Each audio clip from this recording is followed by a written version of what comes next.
ये बड़ा इंटरेस्टिंग सा सवाल है। कहते हैं कि आपके पास एक सीक्वेंस है और वो अरिथमेटिक भी है, ठीक है, और बल्कि वो आपके पास एक सीक्वेंस है जिसका जनरल टर्म एक लीनियर इक्वेशन है या लीनियर एक्सप्रेशन है। आप साबित करें कि वो फिर एक अरिथमेटिक बनेगा। अब मैं इसको बड़ा आसान तरीके से प्रूफ कर देता हूँ। किस तरह कि हम एक सीक्वेंस लेते हैं। चलो मैंने आपके सामने एक सीक्वेंस लिया, A1 A2 A3 up to so on. Sequence इस तरह होता है ना, इसका लास्ट टर्म क्या होता है, AN होता है। इसको nth टर्म बोलते हैं। क्या बोलते हैं, nth टर्म।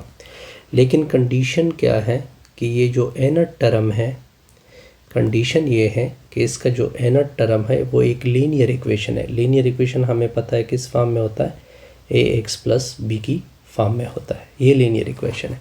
इसका मतलब है कि ये सीक्वेंस पर इस तरह आएगा, A1 A2 A3 up to so on, ax plus b की फॉर्म में।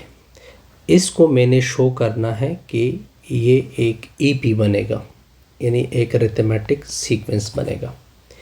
एक क्या होगा, एज अरिथमेटिक। ये हमारा टारगेट है। इस टारगेट को किस तरह प्रूफ करेंगे कि हमारे जहन में क्या टारगेट चल रहा होगा। इसके लिए मैं एक बॉक्स बनाऊंगा कि मैंने कॉमन डिफरेंस को सेम शो करना है। Common difference must be same. Common difference को क्या होना चाहिए, सेम होना चाहिए। अब देखते हैं कि कॉमन डिफरेंस क्या इसका आ रहा है, सेम आ रहा है कि नहीं आ रहा। चलो इसको लेके चलते हैं।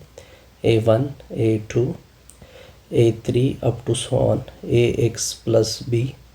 अगर मैं इसका आगे टर्म लिख दूँ तो वो इस तरह होगा, a into x plus one, okay, a into x plus one plus b। अगर मैं इसका एक पीछे टर्म लिख दूँ तो वो होगा x minus one plus b। अब अगर इन दोनों की डिफरेंस और इन दोनों की डिफरेंस इक्वल आ गई तो हम इसको अरिथमेटिक मान सकते हैं। तो हम क्या करेंगे कि ax प्लस b से निकाल देंगे a into x minus one plus b। फिर अगर मैंने इक्वल शो करना है, a into x plus one plus b minus ax plus b। अगर लेफ़्ट और राइट का आंसर सेम आ गया तो इसका मतलब है कि इन दोनों में केस के इन टर्म में डिफरेंस सेम हो गई। जब डिफरेंस सेम होगी तो हम इसको अरिथमेटिक मान सकते हैं। तो चलो जी लेके चलते हैं इसको। तो ये होगा ax plus b, okay sir. Minus दोनों, माइनस इसके साथ भी मल्टीप्लाइड होगा, माइनस इसके साथ भी मल्टीप्लाइड होगा, minus a into x minus one minus b। अब देखिए a इसके साथ मल्टीप्लाइड कर दे तो ये ax होगा प्लस a होगा प्लस b। माइनस इसके साथ भी मल्टीप्लाइड होगा, माइनस x, माइनस उधर भी मल्टीप्लाइड होगा, minus b। Minus b plus b cancel, minus ax plus a cancel. तो ये हो जाएगा ax प्लस b। ये negative a multiply negative a multiplied करें, minus ax plus a minus b equal to, इधर से क्या आया है, a आया है तो माइनस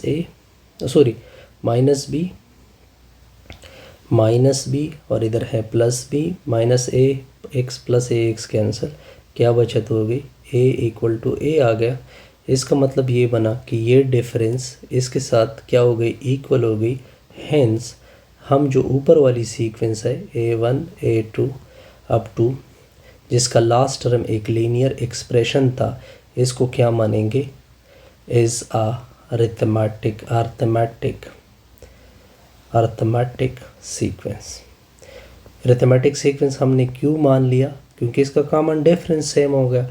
और अरिथमेटिक की यही डिफिनीशन है कि उसका कॉमन डिफरेंस हमेशा क्या होगा, इन टर्म्स में वगैरह में डिफरेंस क्या होना चाहिए, सेम हो गया। इससे हमारी ये वीडियो क्या होगी, कंप्लीट।